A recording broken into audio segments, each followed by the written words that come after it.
Good afternoon, and thanks for joining us for the February edition of the Lee Schools TV podcast. I'm Rob Spicker, Assistant Director in the Communications Department, and we certainly appreciate you taking the time to dive deeper into the school district of Lee County. Our guest today is going to be Kandy Messenger. Kandy is the Director of Food and Nutrition Services here in the school district, and because lunch does get served every single day, food and nutrition always isn't getting a lot of attention, but that's why she's here, because there is a lot that's happening in her department. So Kandy, we thank you for joining us and being our guest today.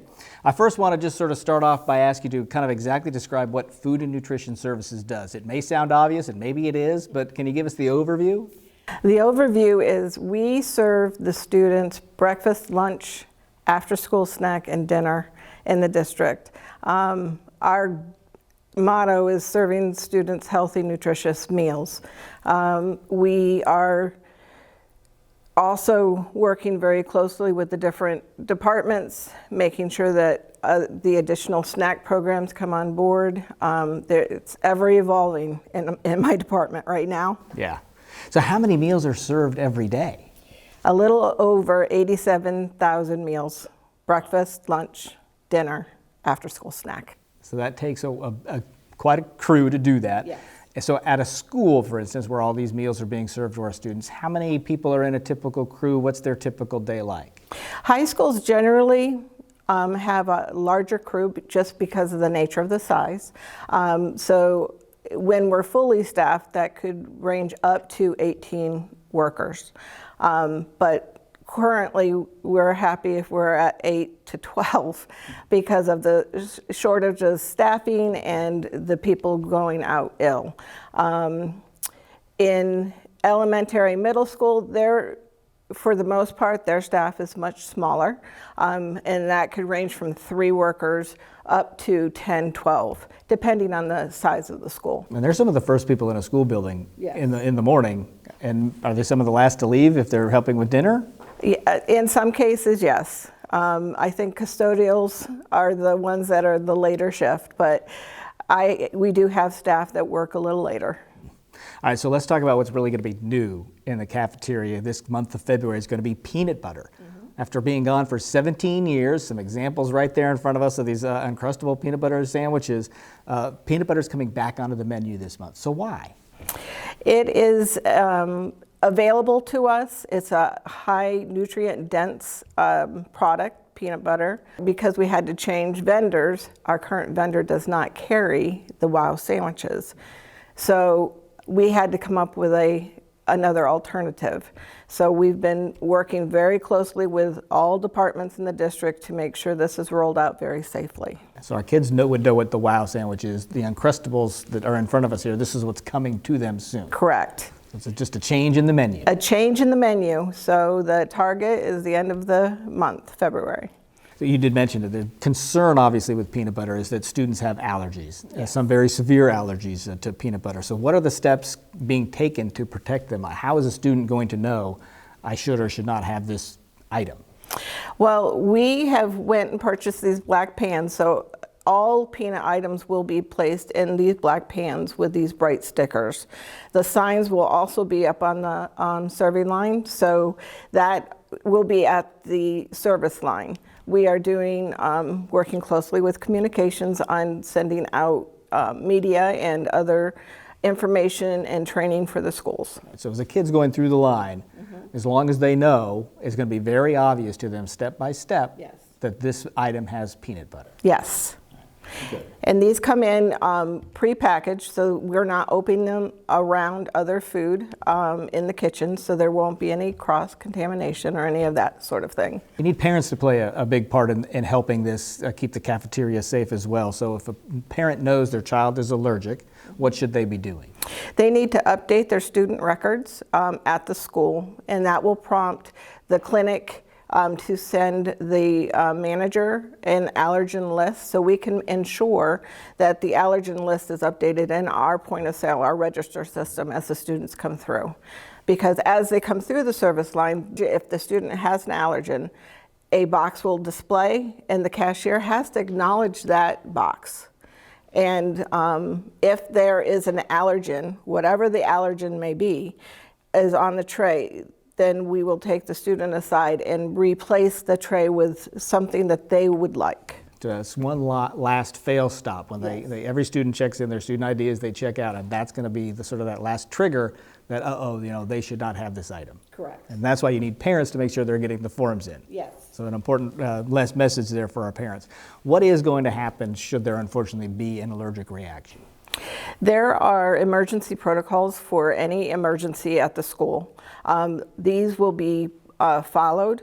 We are doing a blast training to all of the staff in the schools, including my staff, to ensure that we get the emergency care as needed.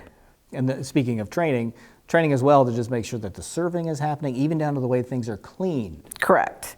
So cleaning, soap and water, washing down the tables and spraying with the disinfectant will handle all of the allergen, regardless whether it's peanut butter, soy, or any other allergen that there might be.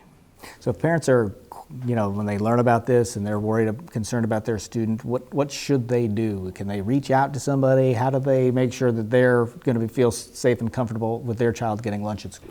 Please communicate with us. The school, we will work with the parents. I have 2 dietitians on staff that if we need to work with the physician on a food allergen, regardless of what that is, we will ensure that they have what they need. Because food allergens are not going to be anything new to what your department is working with. Correct. They're just reintroducing an item that's really common in a lot of schools. Yes, we are one of the few districts that are currently peanut-free across the United States. So this can be managed. This can be managed, and I actually come from a district that has managed it and has done it successfully without any emergencies. So the rollout coming soon. I think maybe the bigger challenge for you this year has been the supply chain. No doubt about that, right? We're a couple weeks into the school year was the first time you had to notify parents that what's on the menu that you're seeing on the website or at school may not be what's being served for lunch. So when did you first realize that the supply chain was going to be an issue?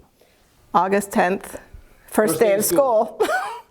We got notification that our previous grocery vendor was going to terminate their contract effective December 31st. And what that meant was they were going to start cleaning out their warehouse, basically, and we were shorted a lot of items, and we noticed that right away after that notification came out. So I sent out the message that what is on the menu listed on the website may not be what is actually served. And that has followed us to the current day. During that first semester, how worried were you? Was there ever a time you were like, oh my gosh, what are we going to do? Or was it not quite that severe? I was never in the, I don't know what to do. I always knew that there would be a solution. I've worked closely with other directors across the state. We have frequent Zoom meetings to work through challenges and come up with solutions to these challenges. I'm pretty calm. I tell my staff all the time, if you see me running, screaming, then it's time you do. But I'm like, okay, this is just another challenge, and we'll get through it like we have everything else. And it continues, as you said. So we're still dealing with the supply chain in food and nutrition. Yes. So because we are now in week 4 of our new vendor, they're still gearing up their supply at their warehouse. So that continues to be an issue for us because we don't have everything that we're asking for. So we have been working with very closely, my whole team. I have a wonderful team. They've been working very closely with the managers to get food and move food wherever it needs to be to ensure that the students have the food. Correct me if I'm wrong, but not every school is going to have the same menu. Correct. They may have different supplies in their storage, in their refrigerator. So how much autonomy does each school have to design a menu day to day?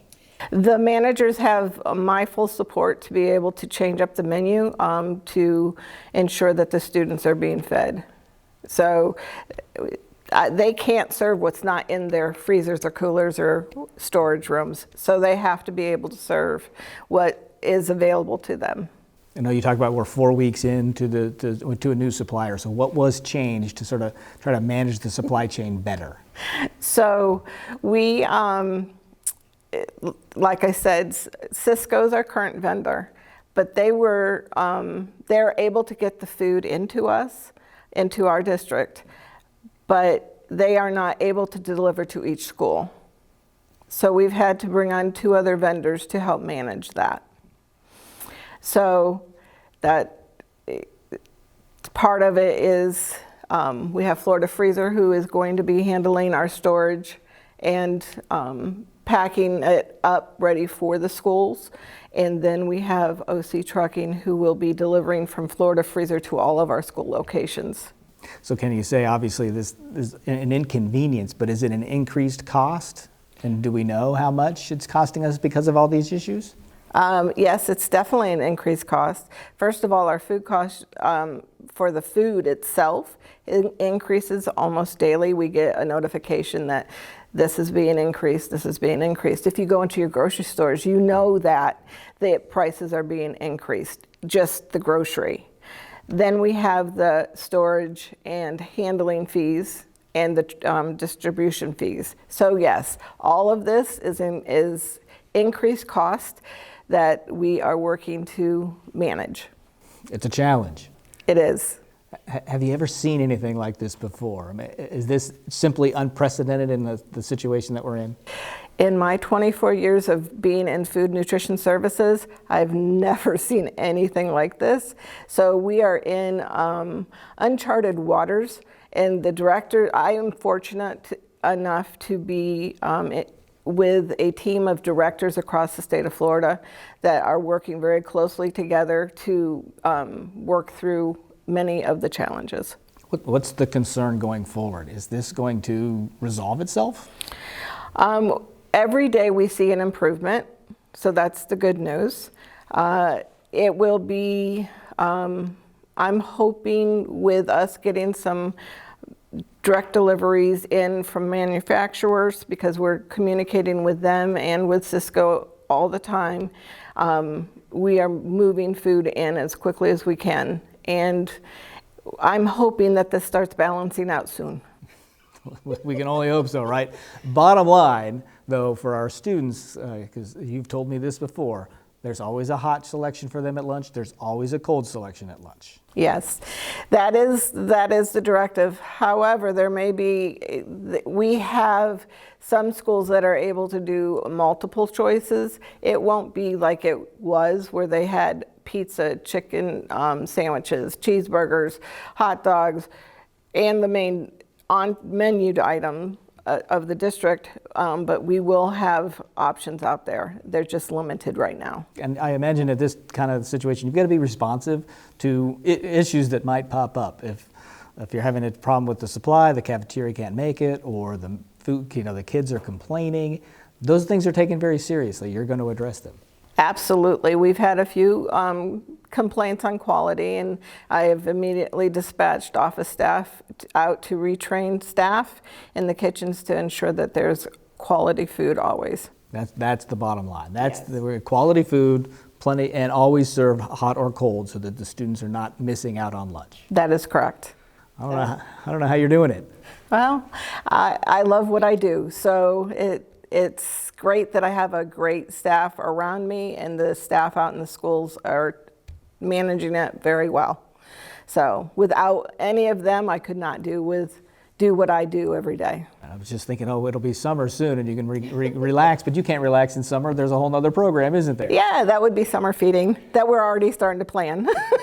And then it'll be August again and we'll be back at it. Correct. So once we get summer done, we start working on the fall. Yeah, never ends. Never ends, but. Peanut butter's coming back? Yes. The supply chain is being managed as best it can? Yes. I attribute all of that to my team.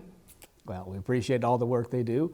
Kandy, thanks for coming in, bringing us up to date on what's happening with food and nutrition, the issues you're facing, the new things we're bringing back to the menus. For those of you that are listening, thank you as well for joining us and spending your time with us to learn a little bit more about the School District of Lee County. We're back in March with the next edition of the Lee Schools TV Podcast.